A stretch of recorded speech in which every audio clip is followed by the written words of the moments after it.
Welcome back to the channel. Don't forget to like, share, and subscribe my channel. Today we are explore how to create a business promo design using Posterize in Photoshop. I start by opening Photoshop and placing my promo image. I duplicate the layer immediately. I apply Posterize and slowly adjust the levels, watching the design take shape.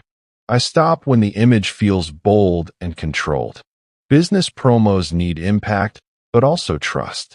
I mask key areas to keep details sharp. I zoom in and smooth edges carefully. I enhance contrast slightly to strengthen focus. I add promo text and align it neatly with the image. I check spacing because balance sells confidence in business. I zoom out and